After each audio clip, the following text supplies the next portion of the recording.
Hello, and welcome to the Bullcast podcast. I'm Court Winsett, and I am starting off today because Katie's rolling up in here late. She is late. I gotta know, Katie, what have you been doing all day? What exactly does Katie Pickler's day look like? Oh, gosh. I mean, I feel like it's different every day, but today, I woke up, I asked Alexa, because, Amazon Prime gives us this Alexa. I asked her, I said, what's the weather, Alexa? She gives me this whole crazy answer of, low of 40, high of 70. So I go to my closet and what do I wear? Thankfully, I just got a new box from Stitch Fix. So I'm like, okay, what is in this? What can I make work for this crazy weather? Decide what I'm going to wear. Then I go to my sink and I'm looking and I just got a new Birchbox. So, of course, Court, that's the makeup thing. I actually am familiar. Okay. Oh, yeah, that's right. You've got girls. So I do. I've got lots of girls. So look at the new makeup, decide. I sat there and spent way too much time trying to figure out what all these things were when I just ended up going back to the stuff I used the other day. And then I get in my car, Sirius XM, radio, all the way. I don't know how people don't use that. I mean, it's so important. But then I realized I forgot to turn my alarm on, so I had to go, I'm paying the service, I gotta go back and turn it on. I mean, that's so important. Does your alarm company not have an app for that? Yes, there is an app for that. So you wasted all that gas going back when you could have probably just opened up the app. I know, but then I realized I really wanted to go get my car washed because I just got the subscription to get a car wash a day, but I forgot to put the sticker in my car, so then I went back for that. You haven't even gotten to the office yet, Katie. I know, but it's one of those, and I'm driving here, and then I got distracted because iTunes popped up and said, or Apple popped up and said, your iCloud is starting to get full, so of course I had to buy more because I can't delete any of my photos. Then I get to work, got to turn on Pandora because I got to get my head right. I got to make sure I'm in the zone. And all I'm thinking about now is how I really need to clean out my Dropbox and I'm ready to get home and watch some Netflix. So what did I just tell you, Court? You told me that your bougie is all get out. Okay, ladies and gentlemen, so we started this one out a little different because we are going to talk about subscriptions. So with that, Cameron, we got a subscription for an opening bell? Does that work? That works. So yes, that was a little bit of a stretch of some of my day, but it's a reality of telling us that as a consumer, we are spending a ton of money on subscriptions every year. If you as a person do not have, like as a listener, dear listener, if you do not have any subscriptions to anything, congratulations, because that in today's day and age, that is a feat. How much are people spending on subscriptions every year? $2 billion. Yeah, they sound like such a cheap option, and it's something that a lot of it you just have to have. And it's just something that it's evolved over the years. There's been a lot of different things. It evolves with your life as things change. I know a lot of times on this podcast we talk about apps that have little subscriptions to it, but there's a lot of things that we don't think about our subscriptions that really are. So to kick it off, of course, we got to have our top 5. So, Court, tell me the 5 subscriptions you can think of that you cannot live without. Okay, it's interesting that we're doing this because, my mind automatically goes, when I think of subscriptions, the first thing I think of is magazines and newspaper subscriptions. And I used to have a subscription to the Commercial Appeal, which is our local paper. And I used to absolutely wait for the newest issue of Entertainment Weekly to come to my mailbox every week, and I would read it cover to cover. Were you like Billy Madison waiting outside for his new magazine to come? Probably. But I don't read the Commercial Appeal anymore. That's an entirely different subject. But so I don't have that subscription anymore. I don't read magazines anymore. Really, what do you do? So I'm gonna go 5 to 1. My top subscriptions are in no particular order. Number 5 would be, can't live without my subscription to the Daily Memphian. So I said I don't read the Commercial Appeal anymore. The Daily Memphian is a local newspaper that is web-based only, and so I have a subscription to that. And the first thing I do every morning is open up the app or open up the website and read the paper. Keeping up with the news. Number 4 would be Amazon Prime. As a streaming service, I don't really much care about it, but obviously, the whole free delivery thing is kind of key. Yeah. I order enough from Amazon that just the amount of money that I save on free deliveries is worth the subscription amount that I pay. Number 3 would be my Disney Plus subscription. You're just taking all of mine. Disney Plus. I just love Disney Plus. I just love it. I love it a lot. I think probably would be on both of our lists, but I'm gonna take it because you made me go first. Is Netflix? Obviously, that's my number 2. But honestly, the number 1 subscription that I pay for every month, and I could not live without it because I do so much with it, is my subscription to Audible. I listen to audiobooks constantly. I listen to audiobooks when I'm driving. I listen to audiobooks when I'm running, when I'm exercising, when I'm, if I'm sitting in the house by myself, I may not even, I may not turn on the TV or turn on the radio. I will turn on an audiobook. I listen to books constantly. And Audible is just fantastic for that because I get, your subscription pays for 2 book credits per month. And I will get the biggest, longest books I can. I'm talking like 48 hours of listening pleasure for one book. And so it'll last me all month. It's fantastic. I love Audible. Highly recommend it. It's my favorite. That's my number 1. What about you, Katie? Okay, well, I'm not going to repeat, even though you stole several of mine. So, number 1 for me would definitely be Dropbox. This is my life source. I have the event planning company and then also have just juggling various different things. I use this all the time. Love it. It's amazing. Second would definitely have to be iCloud storage. I wasn't lying in that little story. I have way too many photos on my phone. I do not like deleting them. And so I just keep buying more iCloud storage because one day, Katie, you're going to leave your phone sitting around unlocked and I'm going to just go through your pictures going, oh my Lord. I mean, it's really bad. Let's look here and see how many you've got photos from like back in the day. We're talking 48,767 photos and 2,680 videos. That's insane. Delete some photos. Well, surely you got some in there you don't need. I mean, probably, but do you know how much time that takes to delete? So I'll just keep getting iCloud storage and paying for that. Number 3, Cam's over here checking his photos. What are you at? Well, I was going to ask Court how many he has, but I don't know if he has his phone here. I do. I have 25,996, so I'm not even close to Katie. Guys, I'm like you, Katie. I keep upping that iCloud storage. I don't even know where to look to see how many photos I have. You go to your photos and it's at the bottom. I have 4,000. Delete some photos, people. On. Delete some photos, folks. Okay, that was my number 2. Number 3, so you took Disney Plus. So I'll say Hulu TV. We broke up with cable, and so I'm loving Hulu right now. I think it's great. Absolutely. Number 4, my newer one that I'm really loving right now is HelloFresh. It's great. It's, for lifestyle that we have right now, it's perfect. We don't even have to think about it. The food's there. We just cook it and, the guest works out of it.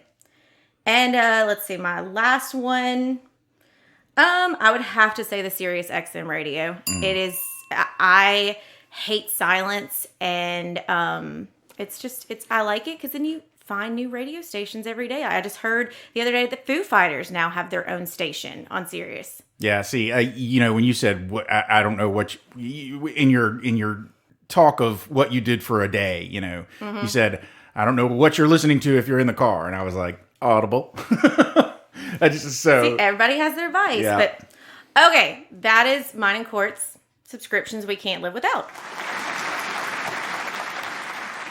Let's face the music, y'all. There's a lot of subscriptions out there. I'm sure as we are saying this, you're starting to think about what you have. And that's kind of what the point of this episode is that we do not realize how much we have. Like, I'm paying $2 for extra Google storage because I keep sharing so many documents and, having these things back and forth, that because I don't want to go back and delete things, I just upped my storage. And yes, it's like $2, but that stuff it adds up. It adds up. Yeah, just as you've been talking, I was jotting down. I was like, how many subscriptions do I have? And just in the Apple ecosystem that I tied to, I have iCloud, Apple Fitness, Apple News Plus, Apple Arcade, Apple TV, and Apple Music. And that's just Apple. That's not including all of the other TV services and everything. Yeah, because the thing is now it's, we always joke that there's an app for that. Well, there's a subscription for that, because you may be able to download Runkeeper and they're like, yeah, have you enjoyed this? Okay, we'll sign up for our yearly subscription. And or they call it a membership. Or premium, a premium. Do you like this app? Get the better one. It's the premium app. Yeah, It'll only cost you $4 a month or whatever. Yeah, it's like a month, or you could go ahead and pay an upfront cost of this. And we're all shocked when we start adding up what we've spent our money on, how many different subscriptions we have. And the reality, y'all, is this is not something that is new. It's just exploded again recently. Do you know when subscriptions really started, Court? Adam walked up to Eve and said, I'll bring in Apple every day. No, okay. It started with the milkman. Think about it. I mean, you set up a credit or, whatever, an account. The milkman's going to bring you your milk. You'd leave out the empty glass jar and he'd bring you a fresh one. That was a subscription. Yeah. It was the convenience of something delivered to your doorstep, and it was available for you. So think about it. I mean, that was a while ago. And they would bring eggs and milk, and it expanded from there, and then it kind of disappeared. It's something that now we don't even think about. It's especially with the pandemic. How many people are getting their groceries delivered to their doorstep? Getting, dog food delivered to the door. Getting everything. Oh, yeah. Right there. Everything. Yeah, when you listed HelloFresh in your top 5, I was like, oh yeah, I forgot about HelloFresh. I have HelloFresh. It didn't, it just so many things that you just, I don't even think about it anymore. One of the things that still hits me wrong though, because I remember going to the computer store and buying a box that had a CD in it, and I would take it home and I would put the CD in my computer and it would install a program, and I would have the program, and the program was mine, and it was bought and paid for. Now everything is subscription service. Even your computer programs are all your software is a subscription service. So Yeah. I'm paying subscriptions for software. That still just doesn't sit with me right. Yeah, I mean, I feel like a lot of us remember it was the magazines, it was the local gyms, the phone packages, the cable packages. That's what we thought of with subscription. And then it's almost like you blinked your eye and it's everywhere. Everything. I feel like Netflix really brought it back in the past few years because they were the first streaming service. You said it was back with the milkman and then it kind of went away. You had your magazines and newspapers, but then it kind of settled down, and then Netflix brought it up, and now we have Disney and Hulu and Apple. All about streaming. Was Netflix in its current iteration when you first subscribed to it, or did you subscribe to it back when they were still shipping DVDs? You had the DVDs. Yeah. In college, I would get the DVDs. Okay. And I would keep them too long, and then I had to end up buying them for $14. Me too. So now I own a jank copy of the movie Seven, which I never watched. I thought the whole point with Netflix was there was no past due. There was, there's a past there due. Is. Is there? Yeah. Well, And then because they had Redbox that came out too, and I definitely have some Redbox. Yeah, that paid like $50 for those. Ugh. But the whole purpose is like 69% of households now are subscribing to video streaming service. We're ditching cable, but the thing is we are ditching one service to then add, well, we got to have Netflix, we got to have Hulu, we got to have Disney Plus, we got to have Paramount, we got to have Apple TV, everything. Because what we were getting from one cable service was all of it for one price, but now we're having to like customize and pick and choose. So is it really saving us? I don't know. I would personally, I would still subscribe. I would still have a cable subscription if I could get it at my house. I miss having cable, but the narrative a few years ago was, oh, we're cutting cable, we're saving money with this Netflix, and now with all the subscriptions, I am paying pretty sure way more than I would for cable. Yeah. Well, and so the thing is we're not saying subscriptions are bad, because it's obviously it's great. It makes it easy. when I made my little story at the beginning of this, yes, it's your alarm company monitoring is a subscription. I just thought about I pay the sprayer yard people, whatever they do. They spray turn your grass green. I don't know. I spray. I don't know what they're called. They get rid of the weeds. The weed killer guys. I pay my weed man every 3. Katie's got a weed man. Yes. I pay him every 3 months to come out and do that. But that's set up as a monthly thing, and they're just going to keep renewing it until I tell them to stop. So what are the 4 factors that are driving subscriptions? What are the 4 factors that are driving subscriptions, Katie? Price. Okay, number 1, price. You think about it. People think they're getting a deal, or they think they're getting their hands on something that they may not be able to get if they were to go to the store, or it's like a whole bundle package, so it's a price that's better. It's, in Disney Plus, before they even really officially launched, they were launching the bundle package of if you pay this amount. I jumped on the bandwagon of paying for like 3 years. Because I'm like, I don't even know what's going to be on it, but it's going to be awesome, so I'll pay it.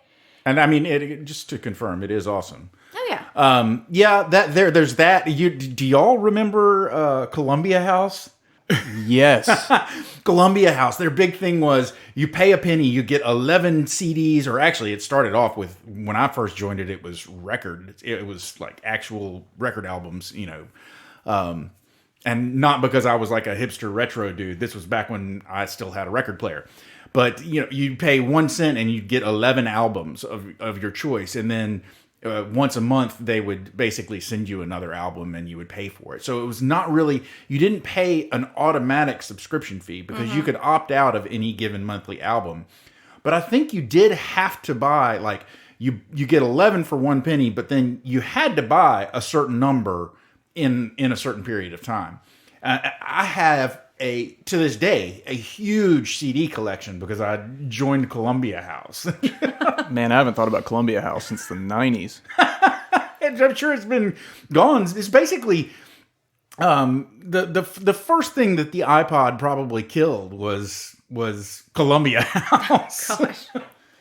Okay, so clearly we're driven by price. The next is convenience. I think we definitely have all gotten a little lazy, or it's that we've gotten so busy that we don't have time to then go to the store and search for things. And so it's the convenience of, why run to the store at midnight because you've just realized you're out of dog food? Well, you've set it up that you never forget it again. Even your contacts, your drugs, all of that can be delivered on a monthly basis. Amazon is the best of, you buy a product and they're like, would you like to save and subscribe to have it delivered monthly? I accidentally signed up for that. I was like, oh yeah, I'm really going to like this product. And then I keep forgetting and it keeps showing up every 2 months. So it's just, yes, convenience is great. That's why people do it. But, think about it. Next one, personalization. People enjoy the part where it can be that they can tailor it to each customer, that it's not that everybody's getting the same meals from HelloFresh, that Court, you and I get to pick which meals we're going to have sent to us. Mm-hmm. But really, we're both picking from the same 10 meals they give us each week. Yeah. And so there are definitely weeks when I pick none of the above. Yeah. So it's personalization, kind of. So that's another one. The last factor that are driving subscriptions is, this is a Court word, I'm guessing, because I'm probably going to butcher how you pronounce it. It's curation. Curation. Okay, good. Thank you for saying it, because I knew I was going to butcher it if I didn't say it. Hear you say it. Okay, this one is feeling that you have an expert pulling it together. A curator. Yes, a curator. It makes sense now that I read it that way. But, I get a little nervous on here because Court and Cam do not let me live it down when I butcher words or can't pronounce things and just try and avoid it like the plague. So I just now try and let Court say those words before so I can hear it. You're teaching me, Court. But this one, I will admit, this is Stitch Fix for me. So Stitch Fix is one where you go on there and you say, I'm, this tall, this is what size I wear, this is what I do, this is what I currently have in my closet, this is what I'd like to have. And they connect you with a stylist. See, that's the part that immediately turned me off. Because I don't know if it was Stitch Fix or if it was some similar thing, but for men, but whatever it was, I signed up for this thing and I was like, oh yeah, that sounds cool. Here, I love this kind of clothing and this is the look that I want. And I really wanted to update my wardrobe and I needed some whatever, blah, blah, blah. And they were like, okay, your stylist is this person and he's going to call you. And I was like, no, he is not. I do not want to talk to people. That for me, that's another reason that I subscribe to stuff is because if it minimizes the amount that I have to talk to Court people, doesn't like people. I do not like people. Well, okay, I don't know if it was, back in the dark ages where somebody called you, but this is more of you fill out a questionnaire and then you give feedback. And so like they send you a box and then you go, oh, well, I loved this. I hated this, blah, blah, blah. And then you could pick to have a new stylist or keep your same stylist. And it's all about like the algorithms, I guess, of how they, apps and sites learn from you. So this is going more human interaction that you're reviewing these things and they're learning what kind of beauty products to send you or what kind of clothes. I do have to put a disclaimer. You talked about your CDs. I did Stitch Fix for a while back in the day, and you have like 3 days to try the stuff on and send it back, and they give you the shipping bag and everything. I always forget. So then I'm paying the whole thing and have, closet with a bunch of stuff that I may not have really liked, and it's still going to be there because, of course, I can't get rid of it because, then it's like, oh, you wasted that money. But yeah, so I think that's what's pulling a lot of people is because they feel like they're having that human interaction, but it's that customization for them. So those are the 4 factors that are really driving subscriptions: price, convenience, personalization, and curation. So why are we doing subscriptions? We've talked about this to death already now. It's, companies are doing it because it's generating a constant stream of revenue. Yeah, so we've talked about why we subscribe to stuff, but companies like subscriptions too. Because it gives the first thing I always think about is theater when I think about somebody that really relies on their subscribers and they want to push season tickets. That way they know they've got that revenue guaranteed that's going to be coming in. But it really applies to any number of companies that if they have a repeatable product or a repeatable service that they know you're going to need again in the future, and they can get you to go ahead and pony up the money now, they like that. Well, and it's also I was reading some articles about this. A lot of it actually started back with Costco, and I think of that Yes Man movie. He's like, oh, I've got an exclusive membership to Costco. They don't just let anybody in. I think he was British. I'm not just acting that out. But it's, it's a membership. You don't, I didn't even think about the Orpheum Theater being a season ticket holder, being a Cowboys season ticket holder. That's a subscriber. You're agreeing to that. Yeah. And kind of, if it's exclusive and taken away, it makes people want it even more. Disney World right now, Disney World and Disneyland are dealing with not being able to sell any more annual passes. And there is a lot of people that are chomping at the bit because as soon as they go on sale, those people are buying it. And so Disney's going to, they may be being strategic with that, keeping it away from everybody so it's not as available. So then as soon as it is, they're going to jump on it. Oh, listen, if I could get an annual pass, I would. But even when they are available, they're not available to everyone.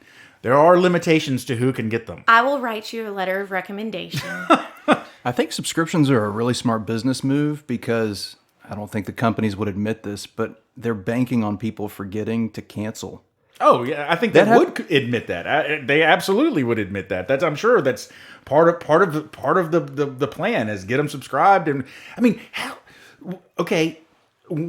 notorious for counting on people never using their service and never canceling. So notorious for it that they make it impossible to cancel your membership. Gym memberships. Yes. You have to have certified mail, notarized. You do. I had a gym membership in Murfreesboro where I went to school, and it was 5 years later that I finally got it canceled, and it was because you couldn't call and tell them, you couldn't go online and do it. You had to call, get an address, send a letter, had to wait for it to process. That's just obnoxious. It's annoying, so that's why I kept paying it for 5 years. Yeah. And it's the worst with that is those that pop up and say, oh, just try it for free. And then after X amount of time, we'll start billing you. Yeah, my my budgeting app, I use an app for my budget, and my budgeting app I'm so proud of you. my budgeting app is going from a free app to a paid service. So I figured as long as I'm going to be paying for a budgeting app, I might as well check out all of the different options. And right now I'm trying one, and I signed up for it. And you have 30 days basically to decide whether or not you want to keep it. And if you cancel within 30 days, you don't get charged. And I guarantee you, I have not even, because my old budgeting app is still working right now, so I haven't gone through the process of transferring everything over. And I'm not even sure if I'll get around to transferring everything over before the 30 days is up. And then I'm probably just going to go ahead and pay for it. Well, so that's talking about the financial impact. That is the thing. We're all paying for way too many subscriptions that we're not using, or that we've forgotten about, or don't want to go through the hassle of canceling. And so with that part right there of, free subscription, try it for a little bit and then you start charging. We got to set a reminder. If you sign up for something, then put a reminder in your phone, write it down, tell a friend, tell somebody like, hey, if it's 30 days, say by in 25 days, I need to remember to cancel this. But then you don't want to cancel it because you got that you're missing 5 free days. But if you're not using it, go ahead and cancel it. I mean, I was going to wait for later on in this, but this is the whole baby come back. That is what these companies do. You try and break up with them and they're like, oh, no, come on. You want to stay with us.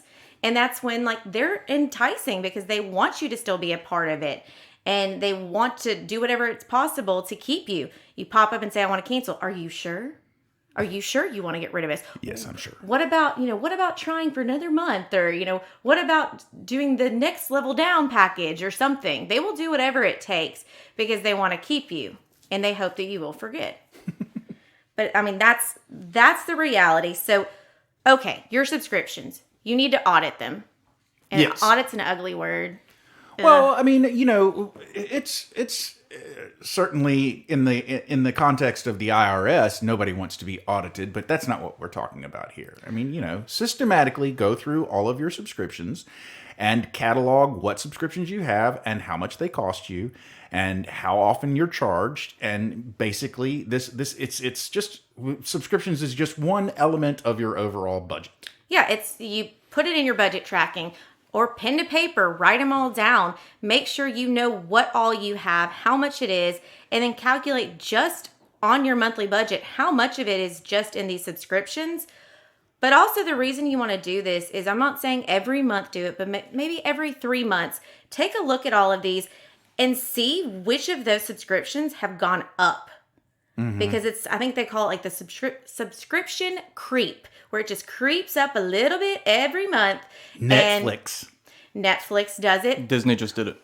Disney just did it. So I will tell you, when we first canceled cable, we decided to try YouTube TV. And I was like, oh, this is great. And signed up, and it was like $40 a month. And I was like, okay, we can do this. Within 3 or 4 months, it was up to $70. I'm like, no. Man. I can't do that. And so that's where you've got to be watching your things, because if you are fortunate enough to be in a comfortable life and not have to penny pinch and watch every dollar, you may not notice. And it may be months that you are getting ooched up and up with these costs. Some of them, I always notice. Some of them I notice and there's just nothing I can do about it. I'm not going to get rid of, for instance, our home data. Our home data provider constantly, they give us a bargain. They say, okay, if you'll use us for data and phone, it'll be this much. And that's actually less expensive than if you just use us for data. And I'm like, okay. And so I sign up for data and phone, so we have a home phone that we do not use. We literally have no landline phones in our house. We do not use it. But then every now and then they'll creep it back up and they'll be like, oh, we're charging you this much for your phone now. And I'm like, no, cancel it. Oh, well, we'll give you the special price. And then they knock it back down. But you gotta watch it. You gotta watch. And I mean, in most of the cases, you will get an email or you'll get a little pop-up when you log on. But most of us ignore it. We're like, oh, okay, well, I'm still grandfathered in. Because I know with Netflix, a bunch of us were grandfathered in for a long period of time, and then we weren't anymore. You know, I guess grandfather didn't, they don't like us anymore. Now it's just the young kids. They don't care about the grandparents. Yeah. They don't care about us that started it. They were there from the beginning. I remember when, okay, we're getting way off track here, but I do want to say one other story.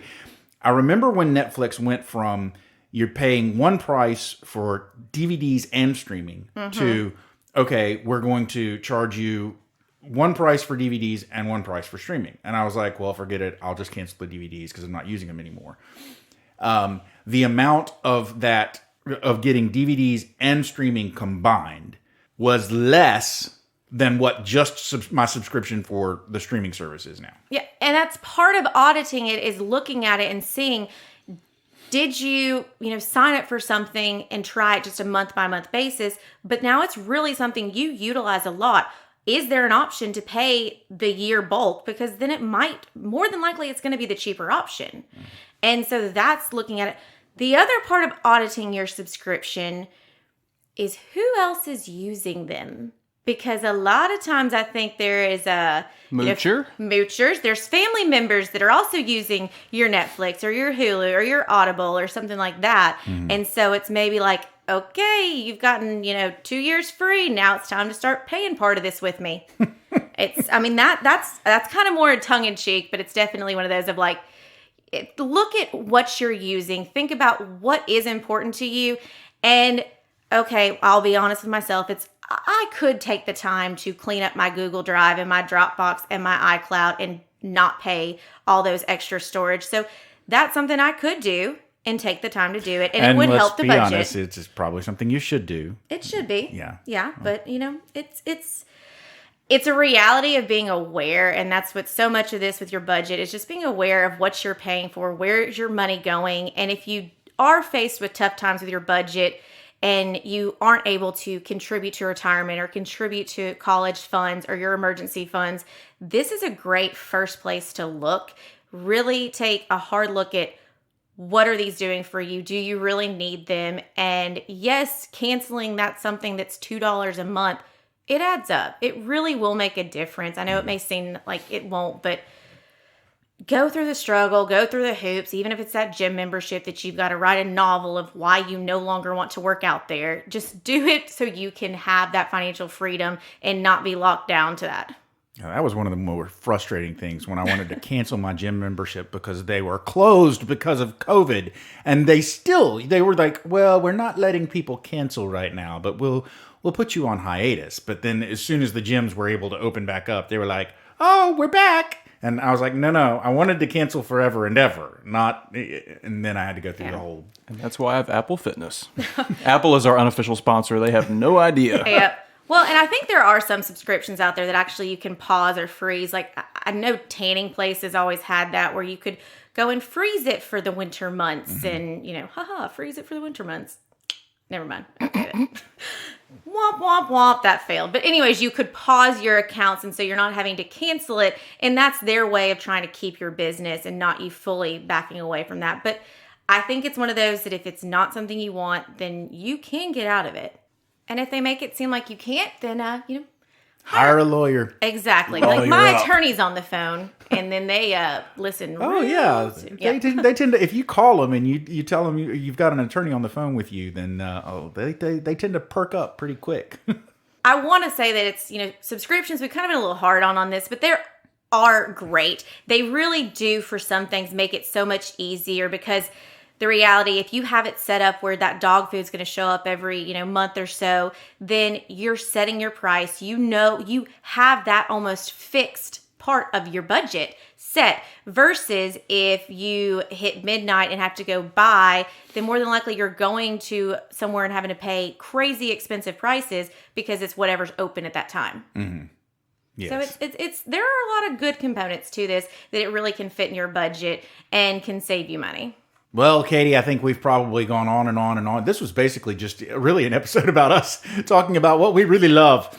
We really love Netflix, and we really love... Here are all the subscription services that we use that you should use too.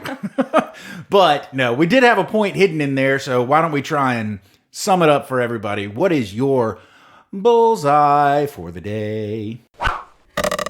Okay, my bullseye subscriptions are great. I mean, they even now have it where you can give them as gifts for, an upcoming bride or someone who's pregnant or even your dog. So they really are great. They have made a lot of things easy. They're convenient. They're a lot of times price effective. But face the music. Take a hard look at what you have subscriptions with. Be aware of what you're paying for. A nice little trick is put all of them on the same credit card so you can see every month they're coming out. And then, show it some love. Check on it every couple months and make sure that no one's trying to increase the prices on you. That's my bullseye. There, the bullseye. Let me just tack on there. I just had the idea. You just gave me the idea. I'm like, you could have a dedicated subscription-only credit card. Like, the only thing you do with that credit card is put subscriptions on it. And that's all you use it for. And you build points off of it. Then you'd really know just exactly how much is coming through. Full circle, you use your Amazon Prime credit card, which goes to your Amazon Prime subscription. Use that just for your subscription services. So it's like the Matrix. It's a subscription within a subscription. It's feeding on itself and growing. It's incredible. Okay, so my bullseye is basically this. Keep in mind that yes, keep track of all of your subscriptions. Make sure you're aware of what you're subscribing to and make sure that you frequently cancel the stuff that you're not actually using. But also subscriptions are great because what? Because they're annual or monthly or whatever. You know it's coming, so make sure that you're putting it in your budget. Make sure that you're planning for it because that's what's great about them is they allow you to plan for it down the road. If you told me tomorrow, okay, I need $124 or whatever it is for my Amazon Prime, I'd be like, nuh-uh, but I'm able to plan for it because it only comes around once a year, but I've got it in my budget and I know when it's coming and I know when that money's going to be coming out of my bank account. So I'm ready for it. It's easy. And that's a bullseye. Ding, ding. Katie, there's the closing bell. Ladies and gentlemen, you've made it to the end of yet another episode of the Bullcast podcast. If you like what you heard, then hop on over to your favorite subscription service and subscribe if you haven't already. And if you'd like to find out more about me and Katie, or maybe send us a question, suggest a topic for a podcast, or just give us a critique, then you can go to our website. That's bullcastpodcast.com. You can also look at pictures of us, which I know you want to do, on Instagram. Our Instagram handle is @bullcastpodcast. And you can also read our words. We have lots of them on the Twitters. Our Twitter handle is @bullcastpodcast. And finally, if you'd like to find out more about where Katie and I work and what it is we do for a living, we both work for a place called Pickler Wealth Advisors. And if you want to find out more about us, our job, the great team that we work with, and our boss, David Pickler, feel free to go to that website. That's picklerwealthadvisors.com. I've given you everything that you could possibly need to live a successful life. So go forth and be merry. For now, I'm Court. I'm Katie, and I'm going to delete some photos so I can save some money. Goodbye.